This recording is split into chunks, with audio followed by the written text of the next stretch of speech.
Howdy. This is Mission Texas, a political podcast about winning Texas by 2032, or else we may lose the White House for a generation. I'm one of your hosts, Alex Clark. And I am Kate Rumsey. Other podcasts may focus on the day-to-day or the next election, but we are keeping the eyes of Texas on the bigger prize. What happens after the next census? All right, this week on Mission Texas, we have the founder of the Agave Fund, a fund that is investing in sustainable democratic infrastructure in Texas, something that I think that we're interested here on this podcast. You may remember him from his viral statewide run for railroad commissioner in 2022, or his recent commentary on various news channels. Welcome to the podcast, our friend Luke Warford. Hey, good to be here.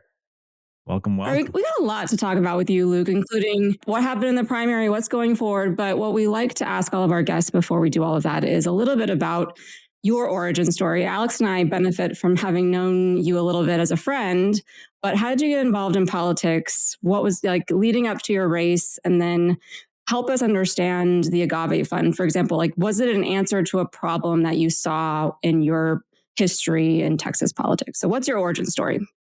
Yeah. So, I mean, the origin story of like my involvement in politics goes back to being like 10 and 12 years old and political TV always being on in my parents' house, right? Like it was either, MSNBC or CNN or whatever, but my parents were always talking about politics. And my mom ran a preschool. My dad was a small business owner. They weren't super involved, but they were really aware of what was going on all the time. And so I think even starting at a young age, and, I was 12 when 9/11 happened, then the Iraq War, sort of coming into political consciousness during the Iraq War, it was really clear that politics mattered. And I've just been a person who has cared about politics for a long time. And so a few different things throughout my career, including working as an organizer on the Obama campaign in 2012. That was my first political job. It was incredible. But moved to Texas in 2019 and immediately wanted to get involved in politics here. And got a job at the state party, spent a couple years there, eventually ran for Texas Railroad Commission, and then came out of running for Railroad Commission and was basically talking to a bunch of folks who had supported my campaign about what the different challenges were and what are the challenges that down-ballot candidates face, right? And I think one of the things we saw is that as a down-ballot candidate, you're really starting from scratch a lot of times every year, right? How do you find staff? How do you start to find a donor base? How do you build a social media profile? All of these things that are so core to running a successful campaign, and people really just are having to build the plane as they fly it and start from scratch each year. And so I think fundamentally the problem that Agave is trying to solve, and we run a bunch of different types of programs, but fundamentally we're trying to solve the problem of supporting talented candidates and elected officials and giving them the resources they need to be able to be successful and actually go out and win in tough races. I just want to note for our listeners that Luke graduated college a year before me before he jumped on that Obama campaign. But no one would guess that he was older if they looked at two pictures of us side by side. I'll take a picture of us. Youthful exuberance about you. And I've got the gray beard. I'm jealous of the beard. My brother went gray at 22, and I've always been jealous of him. I think it looks so distinguished. It's so hilarious to look back at my time in law school because I enter completely dark beard. Then 1L, a little bit of specks in the chin, and then 2L, and then 3L, and it's maybe it's the whole practicing law thing. Stress will do that to you, I think. Yeah. I'm not a scientist, but I think stress will do that to you. And you were humble. You weren't just at the state party there for a minute. You were the chief strategy officer. Can you tell us about that? Yeah. So my job, I joined the state party in 2019, and in the 2020 election was in charge of voter registration and vote by mail at the party, and ran pretty significant vote by mail and voter registration programs. But then also ended up in this role where I was just being a little bit of a jack of all trades, trying to solve problems as they emerged. And so that was during COVID.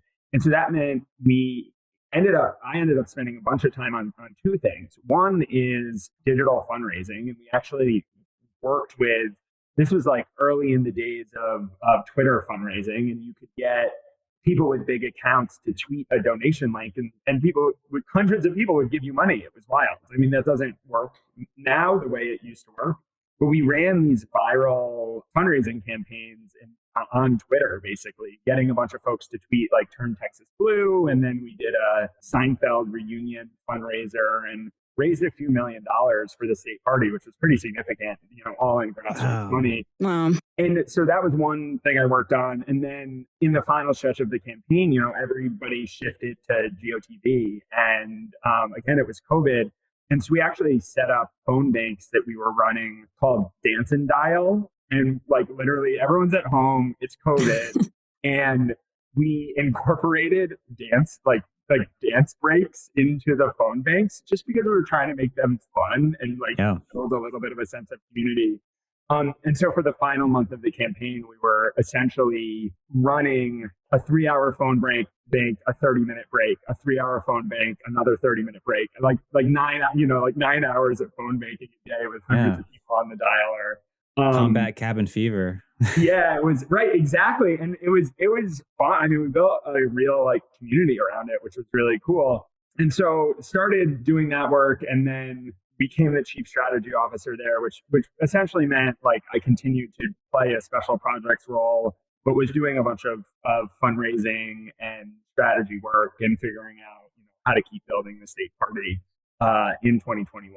So, it gave me a really good understanding of, I think, the democratic ecosystem and what works and where we, how we can keep building it. Well, on the presidential level, I mean, that's kind of the high watermark was the 2020 election, right? Like Biden came 5 points away. Oh, yeah, 5.5. I mean, so I just imagine if Republicans had come within that kind of margin in California or New York with that many electoral votes on the line, they would smell blood in the water and they would be just all in. I can't imagine Republicans being like, oh, California or New York, that's too expensive. We don't want to bother with that. But yet we have that problem in Texas when we're a much bigger prize than New York, at least. Yeah, I mean, I think you're totally right. And about to be a bigger prize in 2030. Well, I think that's the point, that's the whole right? point of our podcast, yeah.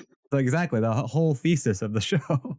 It's Texas is getting more important, right? Post-20, I mean, your audience obviously knows this, but post-2030, the electoral college map gets way worse, right? Texas is going to pick up, as you guys know, 4 electoral college maybe votes, 5. Maybe 5 congressional seats as well. And I just think the importance of the state is only growing, and folks are waking up to that.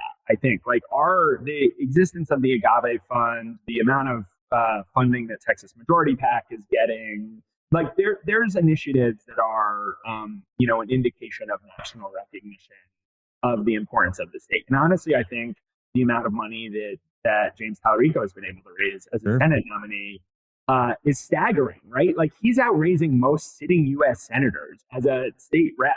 I cannot tell you the name of state reps from basically any other state. And we've got hundreds of thousands of people giving to James's campaign. And I just think there is a recognition of Texas as a really important state. I think the flip side, though, and to explain why people haven't maybe invested, I think there is a tendency just psychologically to focus on the fire in front of you, right? The most urgent thing. And that's how national Democrats have behaved. And I think that's unfortunate and short-sighted. But the argument that I always make is we should, and one of the reasons, honestly, that we're called the Agave Fund is because we're thinking about investment and investment mindset. And the pitch I always make to donors is okay, you can spend 90% of your money on immediate burning priorities, but any smart investor is going to have 10% of their investment going to these longer term, higher risk bets. But if they pay off. And I think honestly, a lot of the folks that give us money, the idea is, hey, we want to make Texas better, obviously. But I do think there is a sense, especially from any national investment we're getting, we're not sure this is going to work. But imagine if it does, just it's game over. And that's worth investing in. And I think we're seeing that, the culture around supporting Texas work from national folks is changing. Not as quickly as any of us, but it's definitely changing. I remember when I ran in 2024, I was asking, where's all the national money? Where are the national parties?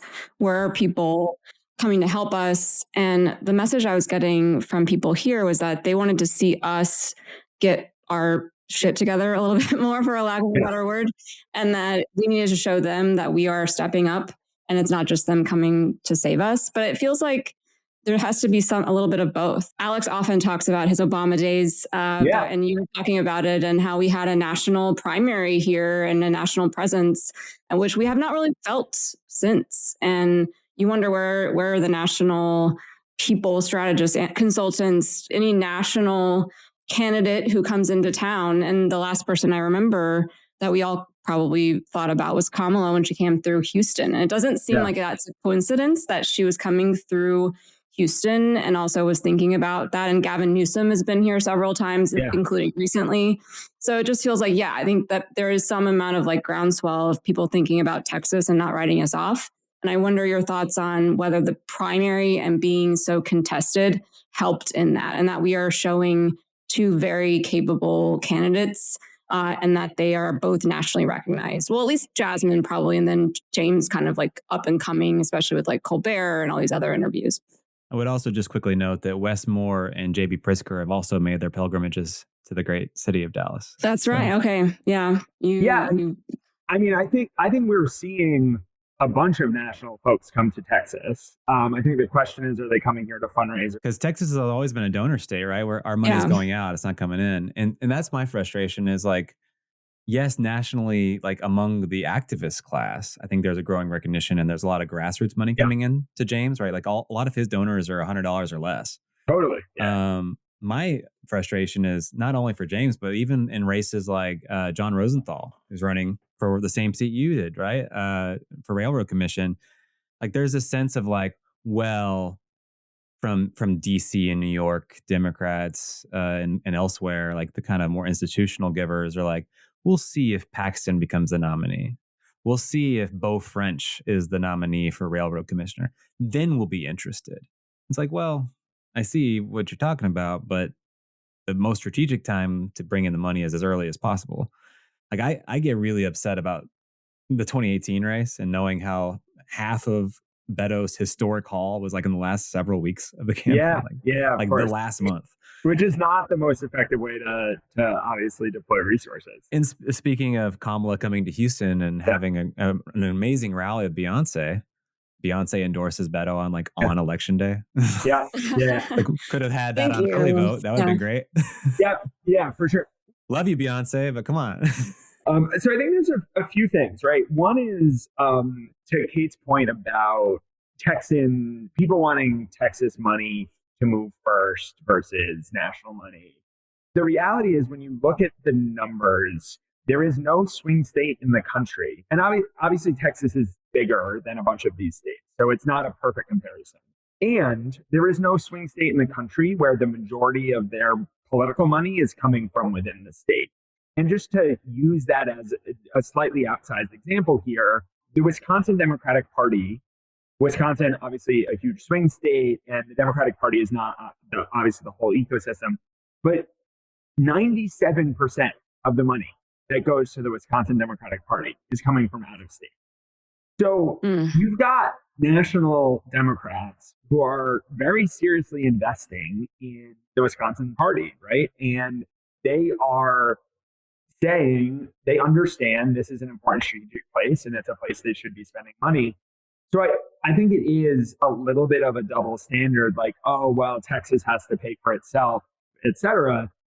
I think the question is, do you want to win or not? And is Texas part of your vision for how we win the congressional majority, or how we get have a path to 270 electoral votes, especially after 2030? I do think, though, that there's a huge amount of excitement in Texas. And despite some folks being frustrated, I think we're seeing it with the Senate primary right now, that people are excited. 2026 is different. This is, set up to be one of the best years that we have as Democrats since 2018 for sure. And I do think having, we saw it in early vote numbers, right? Or in primary turnout numbers, the excitement with James and Jasmine both running, we had two of the most effective communicators that we have in our party, not just in Texas, but across the country, right? If you want to be a successful candidate in 2026, your ability to get attention online and your ability to fundraise digitally are hands down two of the most important things. And both Jasmine Crockett and James Talarico had incredible capacity in that regard. And so I think the amount of excitement, the amount of turnout we saw, the amount of national attention on the race all speaks to that talent that we had in the Democratic primary. And I think it also speaks to 2026 being a little different and people understanding that the conditions are right for maybe an upset here in Texas. Which we were very excited about. Definitely. So I wanted to follow up on that because we mentioned it early on, your viral ad that went for your railroad commission. It seemed to be that was on the heels of your work in the Democratic Party. You mentioned earlier about, digital advertising, getting out and doing viral moments with Seinfeld or whoever. Was that ad that you had put out in answer to that, like something that you had learned? And then also, like, how do you reflect on what's going on in content creation now, 4 years later? Because we saw a lot of that and it was extremely at play here in our primary. In 2022, and especially running for a race like Texas Railroad Commission, where the majority of Texans don't know what the race is, it's not super high on donors' priority list. Attention really was the name of the game. And the first ad was really early in our campaign. We put it out when I was launching. And it's not cheap to make an ad like that, right? Like that was a real investment that we made. And a bunch of the advice that I was getting was like, oh, don't spend your money on that. There's no reason to do that. And the thesis there was like, okay, we have to get attention. We have to break through in order to have any chance of voters knowing who we are, donors knowing who we are. And looking back, like that was one of the best political decisions I made during the campaign. Like that investment. Right. That ad continues to be an asset. Like, I mean, literally, y'all, it's 4.5 years later and y'all are bringing it up. People still come up to me and are like, oh my God, I love your Texas Railroad. You're that guy. Yeah. You're the guy from that fun ad. Does anyone ever be like, you look a lot like that guy from that ad? Like, I love seeing online people do that to Tony Hawk. They say, did you look a lot like Tony Hawk, Tony Hawk.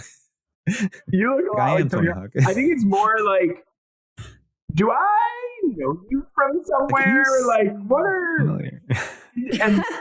And I'm like, no, definitely not. No, you don't. It's fine. Political celebrity. For those of us who watch MSN now, or consume political content in general, if they were around during your race, they knew who you were, and that's the point.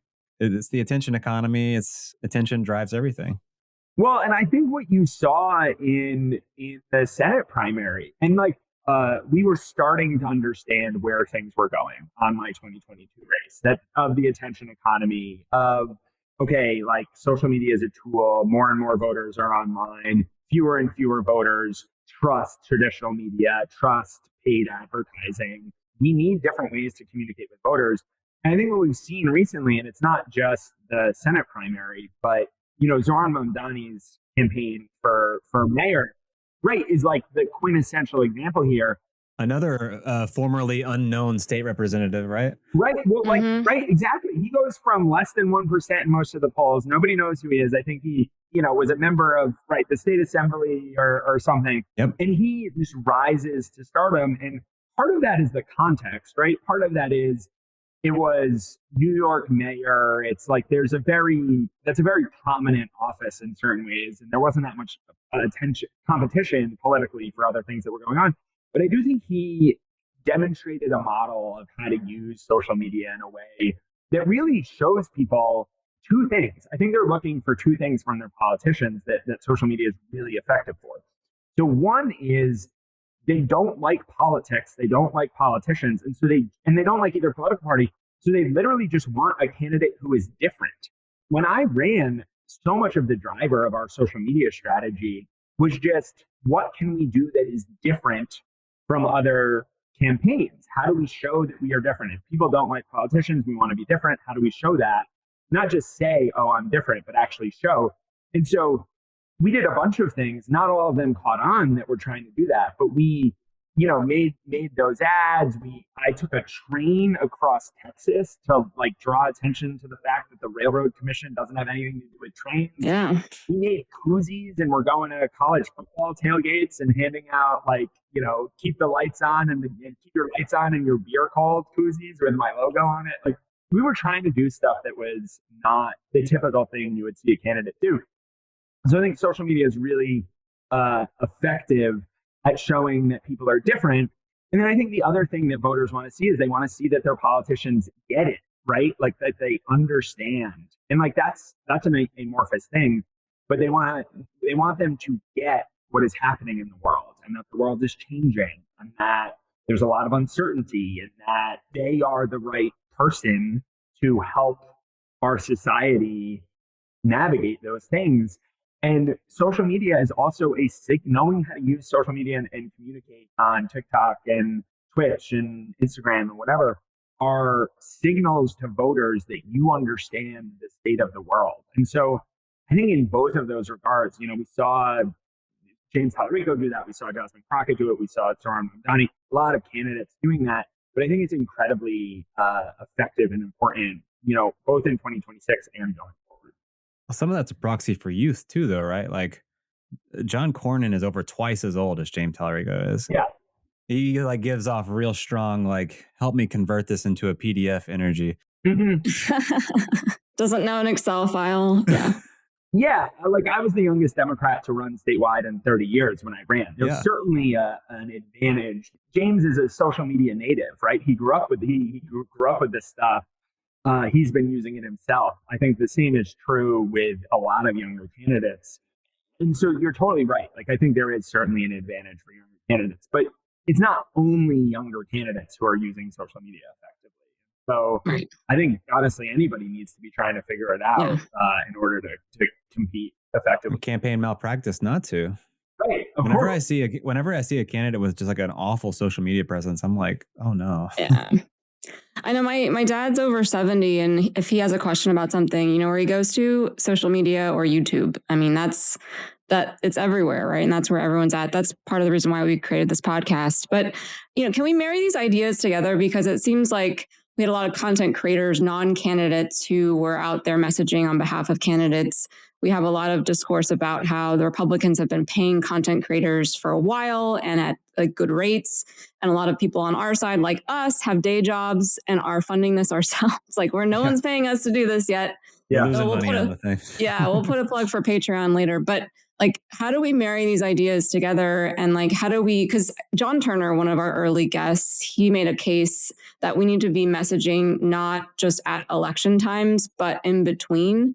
Like, how do we get all this together? Like, how can we get content creators on our side? How do we get them funding? I mean, it just seems to me like that is where people are, and we need to figure out how to solve that kind of problem. Yeah. I mean, I think you're 100% spot on. And I think there is a growing recognition among Democratic donors, among the donor community in general, of the importance of a bunch of this work, right? Like, one of the biggest narratives coming out of 2024 was clearly that we were losing the media battle. And I think, people saying we need a Joe Rogan of the left, like, whatever, that is, I think that is not a perfect understanding of the space, but that brings up the point that clearly there's a growing recognition of the problem. I think the deployment of resources and strategy around that is taking time to develop and turn into actual people being funded to do actual things. And it's not happening as quickly as it needs to. I think, honestly, the work y'all are doing to talk about that, and again, not just tell people that that's important, but actually go out and prove, like, look at what we're doing, look at what we're building and have built, helps really significantly in making that case. I mean, at least anecdotally, I love to see the conversation shift like I see the discussion of the awareness of the 2030 problem a lot Yeah. more prominently than I used to. Obviously, we're a little podcast, but I like to think we had some small hand in that. I mean, It's growing. for sure. I think you totally did. It is really the idea of what conventional wisdom is really kind of sticky, but it takes hundreds of people saying that, or thousands of people, saying it in op-eds, saying it in one-on-one donor meetings, saying it to their friends. And that is how public opinion changes, or how conventional wisdom changes. And I think for a long time, conventional wisdom was essentially like, oh, Texas is too expensive. We think about it every year, but we actually haven't been able to get through and win. And I do think that conventional wisdom is changing. And I think you guys are definitely a part of that. Well, I love hearing what you said about starting your race and how you were getting pushback on digital media, because it does feel like, having run myself, that there's this push, there's an inertia towards like what has been done before, what works, mailers. I mean, I spent like so much money on 5 mailers. Now, if I ran again, like I'd do it completely differently. So I'm wondering like how, like, you ran before. I mean, how do you see that now in this stage, like of things that you would give advice to candidates to do and to spend money on early on and then throughout your race? Because it seems like James Tallarico is emphasizing a lot of social media and like video creation too. Yeah, that's such a good question. The thing I would say is that, unfortunately or fortunately, campaigns really need to be doing both, right? Like, you don't want to throw the baby out with the bathwater. The core fundamentals of, like, you should do call time. You need to figure out how to raise money, and call time's an effective way to raise money. You should build an email program, because email programs are effective at raising money. You need money to pay for things to communicate to voters. A lot of that is still true, because fundamentally, the name of the game is, how do you get your message out, and how do you get your message out in a credible way so that voters hear you? I think you need to marry, like, the most effective candidates today are marrying that with more innovative strategies. And social media, the importance of social media is certainly growing for all of the reasons that we've talked about. Folks don't trust paid media as much. They don't trust traditional media as much. So I think it's new media is important, social media is important. And candidates should be trying to do both of those things. But again, not throwing the baby out with the bathwater, because you need to execute the fundamentals, and you need to execute in some of these newer or emerging areas. And that's, I really think the best campaigns are able to do both of those things, but it's really, really hard. And I think the advice I give to candidates, honestly, is that at the end of the day, it's your name on the ballot and you're the person running. And ultimately, you have to decide. You're going to get advice from a lot of people. A lot of people will tell you to do a lot of different things. And at the end of the day, you just have to have the ability to filter out that information and make the choices you're going to make, and hope that they're right, and be able to sleep with those, like, be okay with those choices. There isn't like a perfect answer or a perfectly right answer to some of these questions. It's like, oh, I'm going to do this. It's a risk. I don't know if it's going to be a good use of time, but maybe it is. Like, I mean, even just thinking about campaigning statewide and getting invited to certain places and saying, like, okay, it's going to take us 8 hours to get there and cost X amount of money. And, how do you decide how to use your time as a candidate, which is your most important resource? I think it's hard. It's hard, honestly. Yeah. But at the end of the day, you're the candidates in charge, and they've got to decide what they want to do, and then be okay with whatever the outcome is. Yeah, and it's not a perfect analogy, but the way a candidate chooses to lead their campaign, I think, is indicative of how they might behave in office, might tell you something about their leadership style and their decision-making process.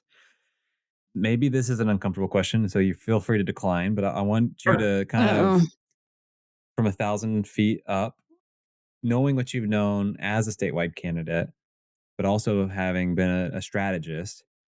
When you look at the 2026 midterms, how are the candidates doing as compared to how candidates did in 2018? Like, just like in terms of the campaign apparatuses, their fundamentals, the way they're executing. Like, maybe set aside the Senate race because it's so high profile. Like, let's talk about the lower, down ballot candidates. Do you see certain candidates who are crushing it and some that could make some improvements. Like, He's not going to call people out on this podcast. Yeah. if you want to, you don't have to, but if you want to give some free advice to our statewide ballot, please take it away.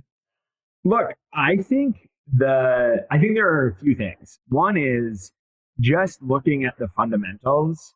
2026 is going to be a better year than 2022 was. That is just true. And For sure. But I'm talking about 2018 because like both of those are Trump midterms. So I think that's a much more apt comparison. yeah, so I think if you look at who's running, we have a bunch of people running statewide down ballot, governor all the way down, who are experienced state reps and can speak to their experience and their accomplishments serving in the Texas legislature. You've got a John Rosenthal who came in 2018 and flipped a Trump district, and similar to James Talarico, who did the same thing. And I think Vicki Goodwin also came in 2018. He did. But yeah, so we've got these candidates who, number one, have won in tough races, and number two, have legislative experience and can talk about, you see Gina Hinojosa on the campaign trail talking about her fights with Abbott over school vouchers. I think that's really valuable experience. You see John Rosenthal talking about his experience in the legislature and what he's been able to get done. And so I actually think we're in a much better place in terms of our down ballot candidates than we were in 2018 in a lot of ways. Yeah, and no disrespect to Lupe Valdez, but if anybody has a link to bet on Gina Hinojosa overperforming Lupe Valdez, please send it to me. I'd love to make some free money because that seems obvious. Yeah, they're just like much more experienced candidates running this time. And you see it in the fundraising, you see it in the polling, you see a lot of different things. Talarico has raised significantly more money than Beto had raised at this point in the cycle. And Gina Hinojosa has raised significantly more money than Lupe had raised at this point in the cycle, and maybe even than Lupe raised the entire campaign, I think. And they're both better known. Well, right, exactly. Than Beto was and Lupe was at this point in the cycle. Beto was kind of an unknown until he caught fire later on, especially because Jasmine was in the primary. I think that was just a boon to that point. I mean, he's much better known because he had to survive a primary with someone who was just so nationally recognized. We should not take it for granted or not skip over the fact that the amount of attention that Texas got, like this was the most important and most interesting Texas was the most important political story in the country for the entirety of our primary. It was the highest profile primary. It still is. I mean, there's just a huge amount of attention, and I think it even builds on the quorum break last summer and redistricting and Trump and everything that happened here. And so I do think that is really different than what was happening in 2018. I'm curious if y'all agree. But in terms of the candidates and their ability to get attention and their credentials and their ability to run campaigns, I think we're in a much better place than we were in 2018.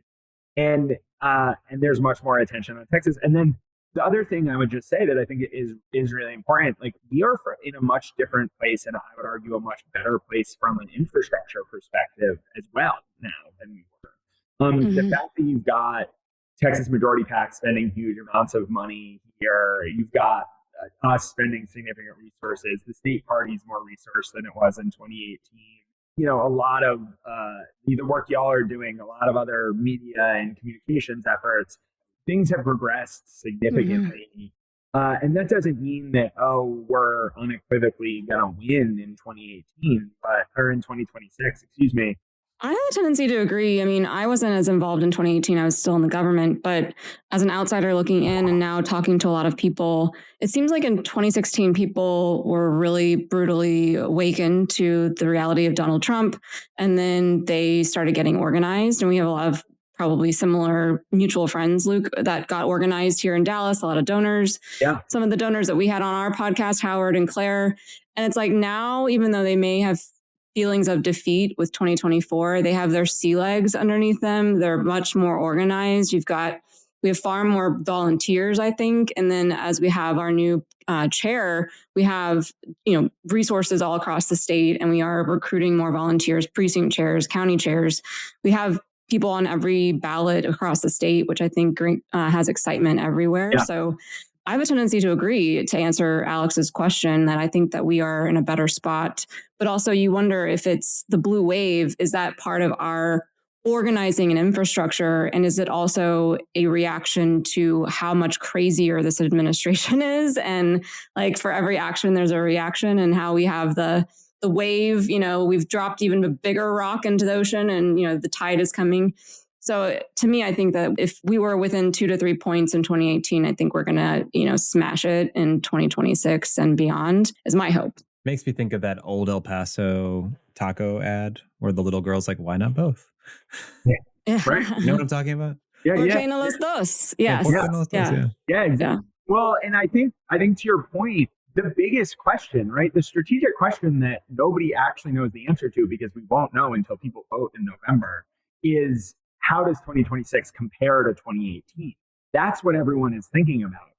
And there's two things that are true there. The first is that 2018 was this like massive wave, this massive overperformance.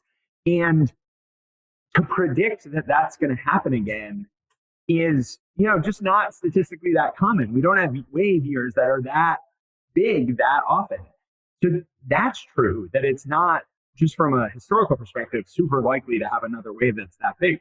But the flip side of that is when you look at all of the data points that we have, which is public opinion research and polling and the results of special elections, including obviously Senate District 9, where we had a 31-point shift towards Democrats in that seat. But we're seeing in special elections all across the country, this massive Democratic overperformance. The data that we have suggests that 2026 might even be a bigger year than 2028. But I don't think we can know, and you're not going to know how big of a wave it is until 2026. The thing that counsels towards, the thing that we should all be doing is we should all be treating it like there could be a big wave this year and investing early and being as strategic as we can and playing to win, because we don't get that many. 2022 is not a year we were going to flip a bunch of state house seats, for example. And we should be prepared, because preparation is necessary. Whatever the phrase is, luck is when opportunity meets hard work, or whatever. I know the one you're talking about. I'm messing it up.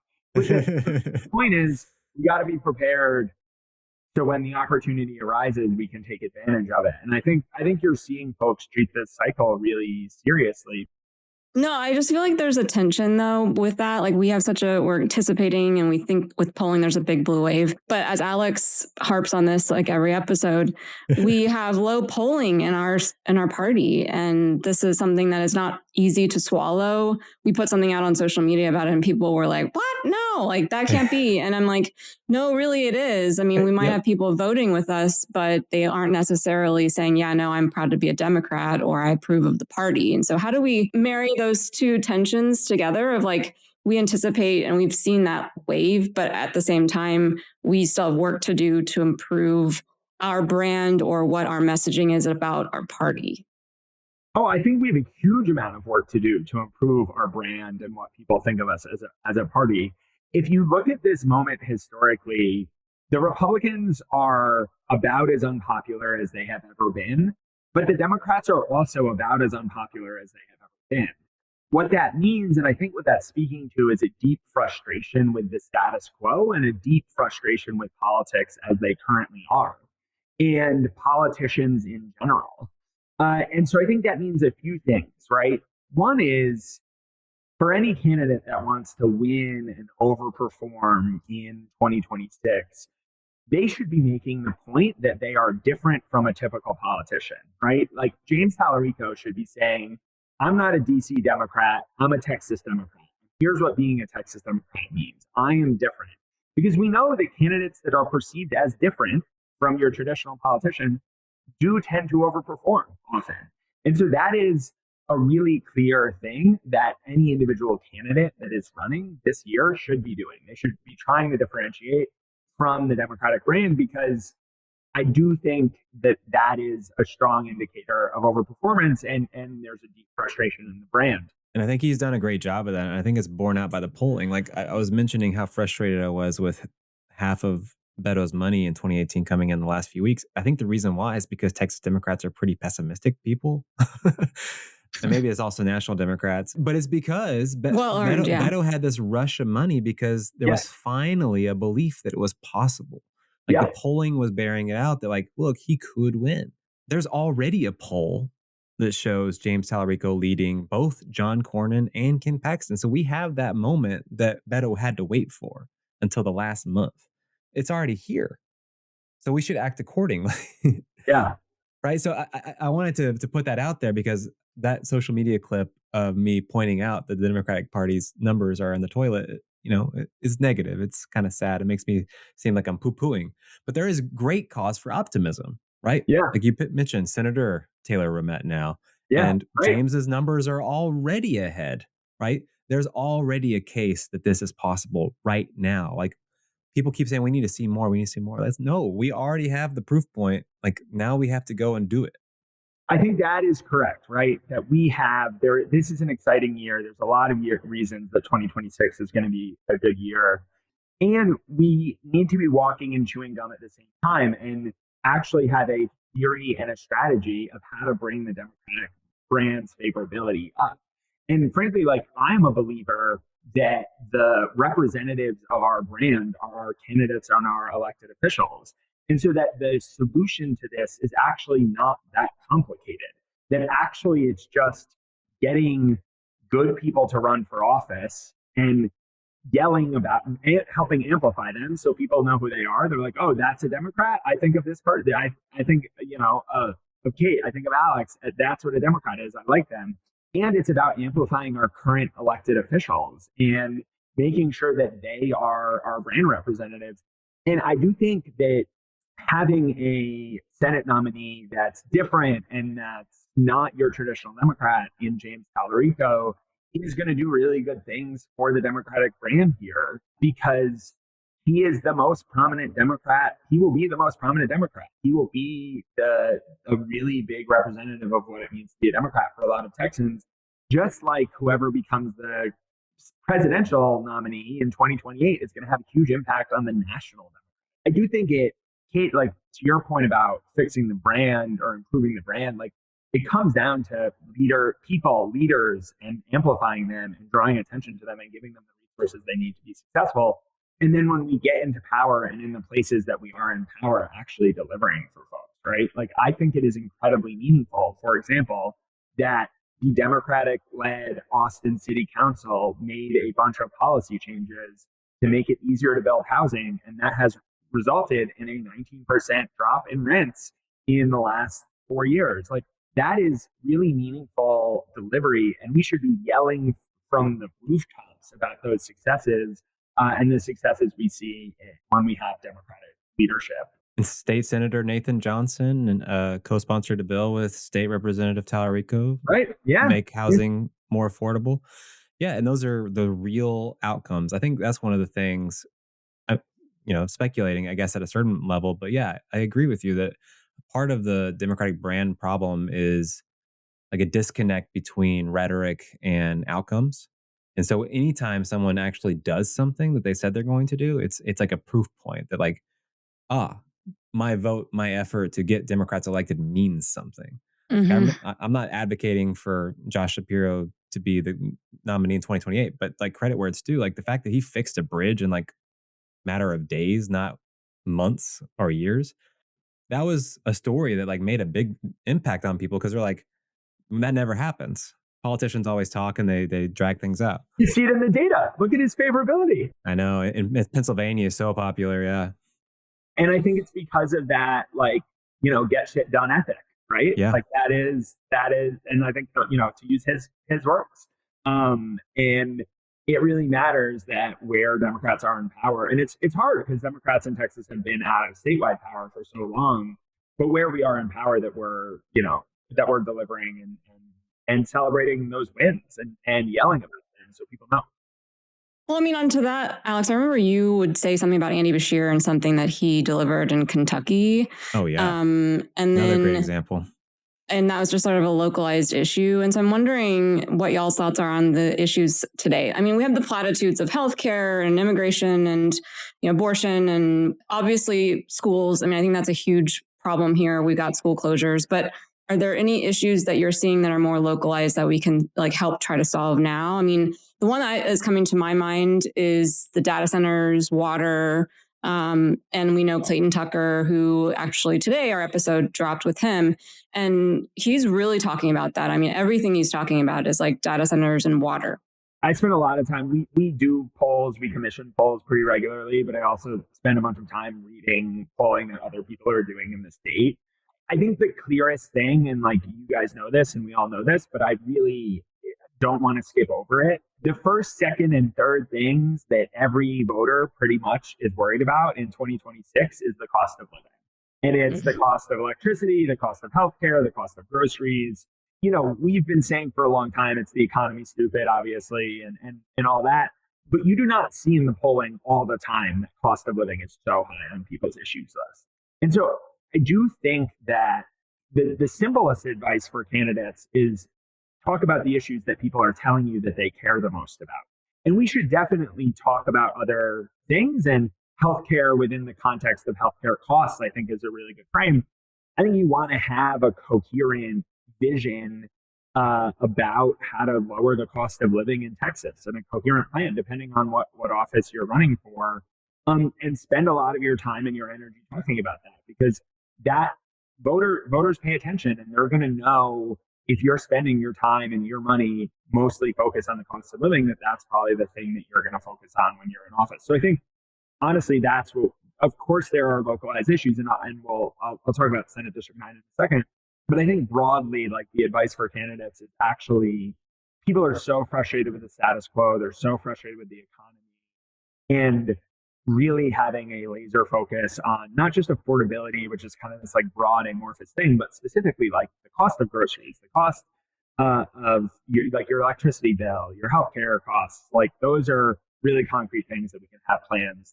Or on the Talarico platform, capping insulin costs, lowering prescription drugs, right? Banning insurers from steering patients to hospitals that overcharge, right? The more specific you can get, the better, 100%.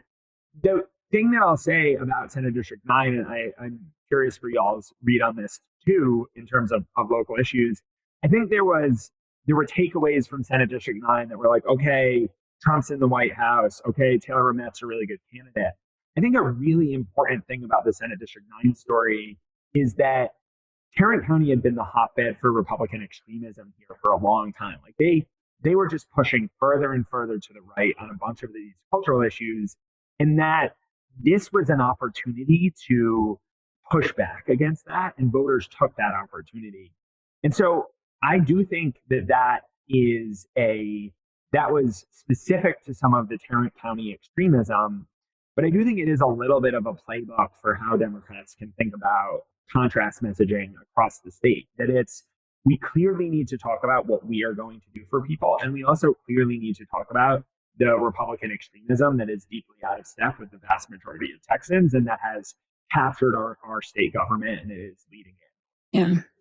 For those who aren't familiar, Tim O'Hare and Beau French, Tarrant County people are, even by Republican standards, outside of the mainstream, if you can believe it.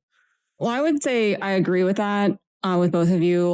The person that he was running against, Taylor, was running against a woman, Wamsgans. Is that how you say it? I think it's Wamsgans. Sorry. The show Succession. Yeah. Exactly. And she was the founder of a company, Patriot Mobile, that had a PAC, and it became kind of the new boogeyman, the new MAGA boogeyman in the area. But it really, as I understood it, was born out of the school board races. And so that was a really localized problem in Southlake. And then it was carrying on into Keller, where they were trying to bifurcate the district and all these crazy things. And I think that became such a hot topic for folks. And so much so that Wamsgans took down Patriot Mobile from her social media profile. And it was don't say the words. And I think that became a problem for them. Yeah, it was a real albatross around her neck because of how deeply unpopular, how extreme, right? There's always this question of what is too extreme. When do you hit the point where people actually are oh, we're not going to vote for that Yeah. Yeah, it's hard to decouple yourself from the most famous thing about yourself too. Right. Yeah, for sure. Well, and I think we saw, we saw voters vote for the Democrat because of that, right? Yep. So I don't know. It's an interesting case, and maybe it foreshadows statewide. Maybe what we'll see. And what I think is so fascinating about that is that he did not have to back down on working class values or working class policy priorities in order to make himself an acceptable candidate for those kinds of people who were looking for somewhere to go. He just had to approach them with an open hand, right? Fundamentally, like, the question is, who is the party of the working class? That is the question of how you win elections. It's really hard or impossible to win a governing coalition if you're not winning a significant portion of the working class. And I think for Taylor, union background, machinist, veteran, really could authentically speak to some of those issues. And I think we need candidates up and down the ticket who can do that. And that's true nationally, that's true in Texas. That really the question of who is the party of the working class is something that's so important to our brand. And we've lost that a little bit in recent years. And that is a huge existential problem, or at least voters perceive that. That's what we're seeing in voting, right? That voters don't perceive us that way, that working class voters shifted away from Democrats in 2024.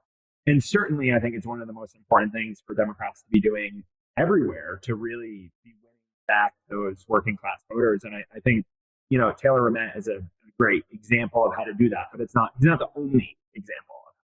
Should we shift gears, Kate? Yeah, let's do it. Ending on a high note. Yeah, I love this new segment we're doing. Democrats got to get better about sharing their good news, spreading the gospel, if you will.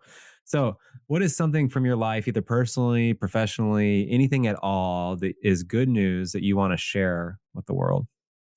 Yeah. So two things. One, personally, I got married in October, and that is awesome.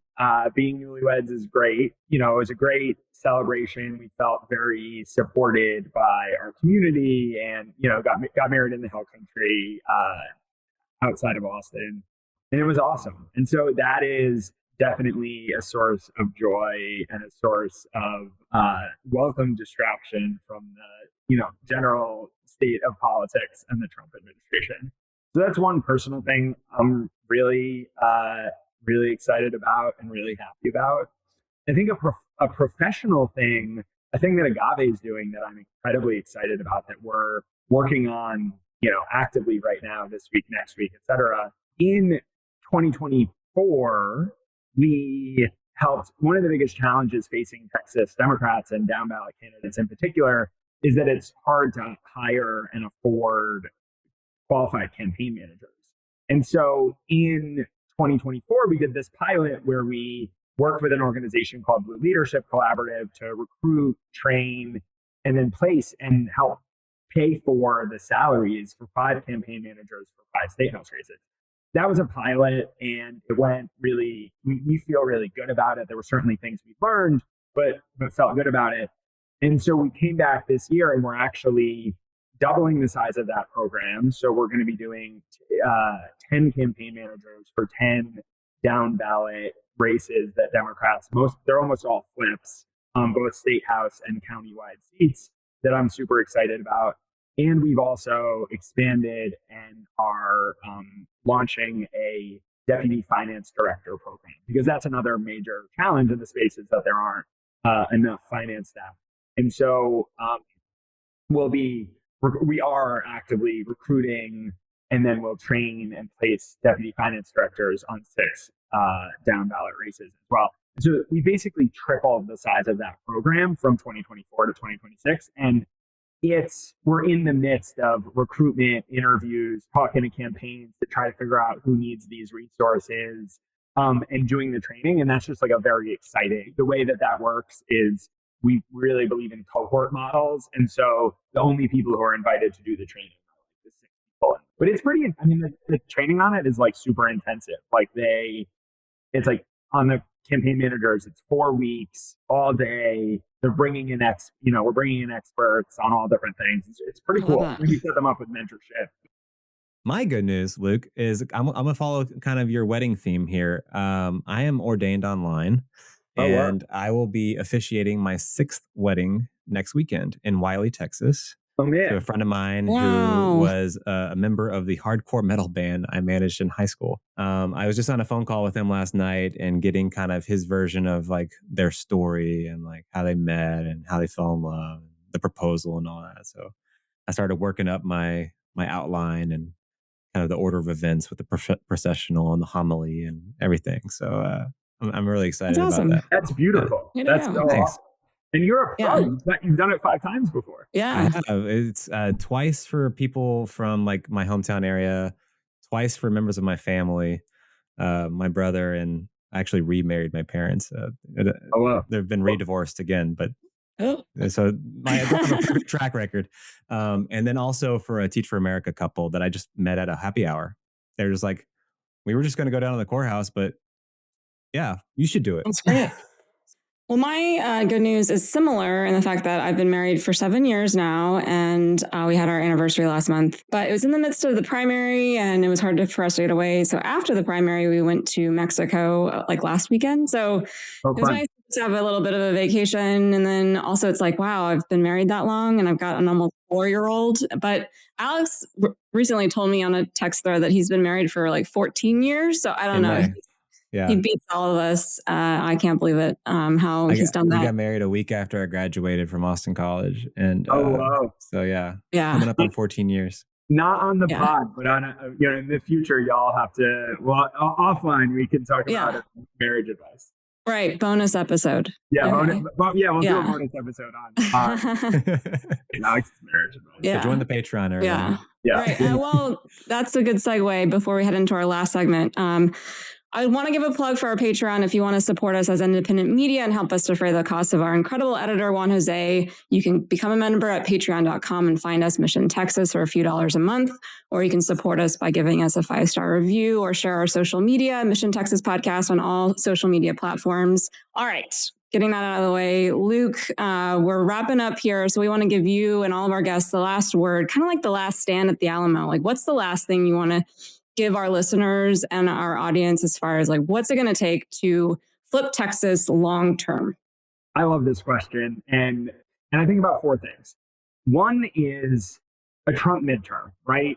We know, looking at the historical data, that every party does the best with the in midterms when the opposite party is in the White House. So 2010 and 2014 were good years for Republicans with a Democrat in the White House. 2018 was a good year for Democrats with a Republican in the White House. So number one is it's a Trump midterm. So check.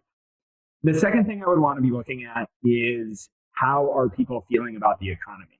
Because we know that when folks are frustrated with the state of the economy, that's good for the party out of power. So number 2, check. People are really frustrated. We see that in poll after poll. They're worried about the economy. They're worried about the cost of living. That's gotten worse because of the tariffs, because of the war in Iran, because of so many things that are happening. So 2. The third thing I want to see is a bruising Republican primary.